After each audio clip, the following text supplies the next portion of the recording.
Graças a Deus. Eu saúdo a toda a igreja na amada paz do Senhor Jesus Cristo. Amém? Somos gratos a Deus pela rica oportunidade que o Senhor nos dá de estarmos na sua gloriosa presença para adorá-lo, bendizê-lo, e já temos sentido que Ele se faz presente. Amém? Glórias a Deus. Eu convido os irmãos para que juntos abramos nossas Bíblias do livro do profeta Amós, capítulo 8. Daniel, Oséias, Joel, Amós. Amós, capítulo 8, verso 11. Apenas este versículo. Engrandecido é o nome santo do Senhor Jesus. Aleluia. Hoje um culto de missões, um culto missionário. Deus estará continuando a falar conosco. Glórias a Deus. Livro do profeta Amós, capítulo 8, verso 11. Amém, irmãos? Amém. Glórias a Deus. Nos diz assim a palavra do Senhor: eis que vem dias, diz o Senhor Jeová, em que enviarei fome sobre a terra, não fome de pão, nem sede de água, mas de ouvir as palavras do Senhor. Amém? Glórias a Deus. Uma leitura, creio que alguns já conhecem, e o Senhor me deu esta palavra. Eu gostaria de estar meditando com os irmãos. O livro de Amós é um livro de um irmão que não era profeta de ofício, era pastor de ovelhas, era um colhedor de sicômoros, que é um tipo de figueira. O seu nome do hebraico para nós português significa aquele que carrega jugo. Era um homem simples, mas um homem que Deus tomou para usá-lo como profeta naqueles dias, em meados de 750, 760 anos antes de Cristo. Foi o homem que Deus levantou para anunciar a verdadeira palavra do Senhor naquela época. E nos diz a palavra do Senhor que este irmão aqui, ele estava ministrando a palavra do Senhor em Israel, no reino de Israel, contemporâneo de Oséias, que estava ministrando a palavra do Senhor em Judá. E a palavra que o Senhor deu a ele foi uma palavra de julgamento, uma palavra de juízo, uma palavra onde o Senhor estava requerendo algo do povo, e estava ali dizendo as feituras que o povo havia feito, porque naquela época o povo de Israel se encontrava, irmãos, em meio a uma devassidão. O povo de Israel se encontrava, irmão, no meio de uma frieza espiritual muito grande. O povo de Israel se encontrava totalmente longe da vontade do Senhor. O povo de Israel se encontrava em meio à luxúria, em meio à prostituição, em meio à imoralidade. O povo de Israel estava achando que, por causa que o reino estava se expandindo, naquele reinado daquela época, os irmãos vão encontrar aqui a história deste, lá no livro de Reis, onde vão ver o reinado de Israel crescendo, e eles achavam que este crescimento era vindo da parte do Senhor. E o Senhor levanta o profeta Amós e começa ali a falar que não estava de acordo com todas as feituras do povo de Israel. E nos diz a palavra que ele começou a dizer uma palavra de julgamento às nações. Vamos ver lá nos primeiros capítulos, falando contra Tiro, contra Amon, contra Moabe, ali alguns reinados que era contra, iria acabar, iria destruir, e como foi destruído, e se cumpriu esta profecia. E também foi falando contra Israel, que era para ele voltar ao primeiro amor, que era para deixar as mais conversações, os mais hábitos, não era para estar da maneira que estava, e por isso tinha que ter arrependimento e voltar a adorar o verdadeiro Deus. E nos diz aqui que Deus estava trazendo à tona todos os pecados de Israel. E nos diz a palavra do Senhor, aonde nós lemos aqui nesta noite, que eis que vem os dias, diz o Senhor, em que enviarei fome sobre a terra, não fome de pão, nem sede de água, mas de ouvir as palavras do Senhor. Porque todo o castigo que o Senhor trazia naquela época, trazia um castigo de fome, um castigo de seca, de sequidão, onde não tinha água, onde não tinha mantimento. E neste tempo o Senhor falou: olha, não vou vir mais castigar-vos com castigo de fome e água material, físico não, mas sim de fome e sede espiritual. E este dia, meu irmão, eis que o Senhor falou que chegaria. Ele falou que não teria mais profeta no meio do povo de Israel para falar a verdadeira e genuína palavra. E o dia chegou, porque o povo não quis se arrepender. O povo estava cheio de si, o povo estava cheio do eu, e Deus falou: se vós não se arrependerdes, vou eu trazer um silêncio no meio de vós. E chegou este dia, esta palavra se cumpriu. Algumas Bíblias antigas, havia 4 páginas em branca, de divisão do Velho Testamento para o Novo Testamento, como dizendo assim, um período de mais ou menos 400 anos, aonde o Senhor Jesus silenciou. Não houve mais profecia, não houve mais revelação da parte do nosso Deus. O Senhor se silenciou, porque Israel tinha se contaminado, Israel tinha saído da vontade do Senhor. Mas nos diz a palavra do Senhor, pela obra redentora do Senhor Jesus Cristo, eis que Deus levanta um homem, aonde ele vestia ali peles, aonde ele comia mel silvestre, e nos diz que Deus levantou ele lá no meio do deserto, e ele começa a pregar arrependimento, evangelho de salvação, e fazendo isso uma preparação para o Senhor Jesus Cristo. Deus levanta João Batista, e João Batista começa a ministrar a palavra do Senhor. Daqui a pouco veio o Senhor Jesus Cristo, e quando o Senhor Jesus Cristo veio, ele continuou anunciando o evangelho, evangelho de renúncia, evangelho de transformação, evangelho que salva, evangelho que liberta, evangelho que cura, evangelho que muda o homem, aonde nós vimos aqui nesta noite. E quarta-feira aceitou Jesus, e hoje está sendo usado como vaso nas mãos de Deus. Aleluia! É este evangelho que João pregava, é este evangelho que Jesus pregava. E a palavra do Senhor nos fala que Jesus chamou a ele homens como seus discípulos, e os seus discípulos foi formando mais homens, depois virou apóstolos, e depois os apóstolos, nos diz Deus, a palavra do Senhor nos diz que foi levantando homens missionários, e dentre eles Paulo.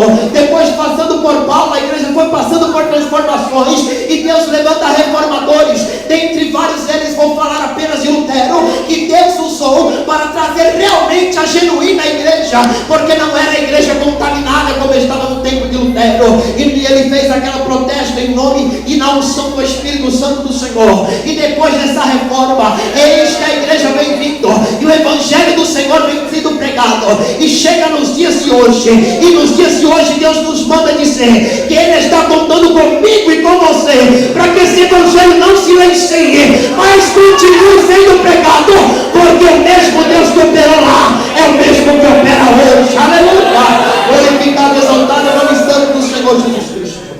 Deus nos diz hoje, se nós fôssemos dar um tema para esta pregação, diria: pregadores da última hora, porque Jesus está à porta. E Deus me manda dizer nesta noite, pelo poder da palavra, na revelação do Espírito Santo na palavra, que chegará dias de fome novamente, porque a igreja será arrebatada, e não terá aqui o pastor ministrando a palavra, não terá aqui o líder dando conselho, não terá aqui a dirigente aconselhando. Eis que as igrejas estarão cheias, mas de pessoas que se desviaram, pessoas que outrora eram crentes e depois abandonaram a fé. Eis que saberão dos acontecimentos e recordarão: a igreja do Senhor Jesus foi arrebatada. E chegarão procurando pastor, e chegarão procurando líder, e chegarão procurando pregador, mas não vai achar, porque eles já estão lá na glória. Vem do Senhor Jesus como Ele é. Cadê aqueles que vão morar na glória do Senhor Jesus? É com você que esta palavra está sendo falada.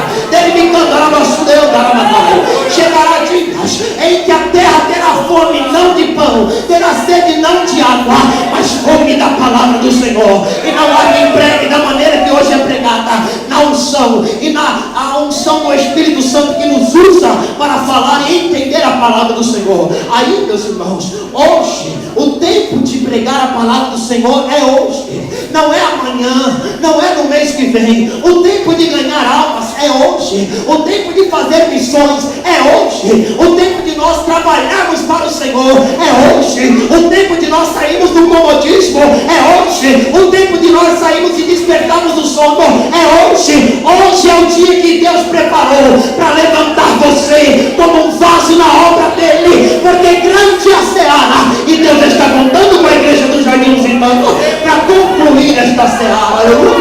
Glorificado, exaltado o nome santo do Senhor Jesus. O tempo é hoje.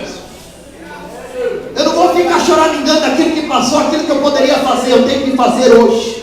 Aquilo que vier à minha mão eu vou fazer, aquilo que vier à tua mão faça, porque de tudo isso Deus prestará conta de ti. Deus vai requerer de ti aquilo que deu na tua mão, o teu chamado, a tua incumbência. Missões, o que é missões? Missões é incumbência. No dicionário teológico, é incumbência, ordenança. Quando meu Deus ordena, para eu prosperar espiritualmente, eu tenho que obedecer. Porque aquele que não obedece paga preço. Eu quero obedecer, porque não quero pagar preço. Eu quero andar de glória em glória. Pois o rei deve cair na mão do Deus vivo. E tem muito crente que está pagando preço por causa da sua omissão, por causa do seu recolhimento, por causa do seu encosto. Ele está encostado num canto, encostado no outro. Deus não te chamou para você ficar nos cantos da igreja. Ele te chamou para você pregar. Ele te chamou para você louvar. Ele te chamou para você visitar. Ele te chamou para você ir pelos valados e viela. Você é fácil. Não se esconda do teu chamado, porque foi o Senhor que te chamou. Ele me chamou, você. As almas estão aí nos dias de hoje, irmão, sedentes. As almas nos dias de hoje, irmão, estão procurando uma palavra que tenha vida, uma palavra de refrigério, uma palavra que possa acalentar, acalmar o seu coração. Quem é que vai dar essa palavra, irmão? É o cigano, é aquele que faz a leitura da mão, é aquele que joga pedrinhas, é aquele, meu irmão, que faz o trabalho. Não, quem tem esta palavra é eu e você, que somos atalaia e profeta da parte de Deus. Deus tem 36 bilhões de pessoas. Ele escolheu eu e você para falar que Jesus Cristo está vindo, mas ainda há esperança. Aleluia! Marcos capítulo 16, verso 15. Ide por todo mundo, pregai o evangelho a toda criatura. Quem crer e for batizado será salvo. Quem não crer será condenado. Qual é a tua parte do ídolo? É ir e pregar. Deus mandou você semear. Quem vai convencer e trazer aqui é o Espírito Santo. A tua parte é lançar semente. A tua parte é falar que Jesus salva, cura, que Jesus liberta, que Ele é o mesmo. Mas sabe o que eu vejo na palavra do Senhor em Êxodo, capítulo 23, verso 15? Onde o Senhor fala que uma das festas ali do povo judeu, Ele fala assim: olha, e ninguém apareça perante mim vazio. Eu pergunto hoje para os irmãos, porque eu me recordo no hino 16 da nossa área: posso, tendo as mãos vazias, ao Senhor me apresentar? Quantas almas poderiam ao Senhor ofertar? Hoje, meu irmão, se Jesus voltar hoje, o que você tem para apresentar ao teu Deus? O que você tem para apresentar ao teu Deus? Hoje é um culto missionário, meu irmão. Hoje é um culto onde Deus quer chamar a minha e a tua responsabilidade. Deus não te chamou aqui na face da terra para ficar te dando chave de carro, chave de casa, te dando dom de riqueza, dom disso, dom daquilo, meu irmão. Deus te chamou para você ganhar almas, dar fruto, porque aquele que não dá fruto será cortado na figueira, e a figueira é Jesus Cristo. Aleluia! Glorificado, exaltado, é o nome santo do Senhor Jesus. Deus chamou eu e você. Deus está contando comigo e contigo. De que jeito nós estamos hoje na presença do Senhor? De que jeito nós nos apresentaremos diante da face do Senhor? Com mãos vazias, com mãos abanando? Será que as nossas obras serão como feno, como palha? Se fosse, outrora fosse, porque já estaríamos salvos. Mas, meu irmão, quanto mais você trabalhar, uma pedrinha tem na tua coroa. Quanto mais você trabalhar, Deus lhe dará um galardão recompensando a cada lágrima, a cada oração, a cada visita, a cada jejum, a cada consagração, porque Deus é o que recompensará a tua obra na face da terra. Aleluia! Glorificado, exaltado, o nome santo do Senhor Jesus. A palavra do Senhor nos fala em Isaías capítulo 6, verso 8: a quem enviarei e a quem há de ir por nós? O que isso demonstra, irmãos? O que denota para nós? Uma necessidade. Isso é uma necessidade da Trindade. Ele está procurando pessoas, homens, mulheres e jovens e crianças, que estejam dispostos a cumprir o índice, dispostos a pregar o Evangelho, cada um no seu chamado. Deus chamou um na visitação, Deus chamou outros na oração, Deus chamou outros na consagração, no jejum, Deus chamou outros na profecia, a outros Deus chamou no dom de curar, a outros Deus chamou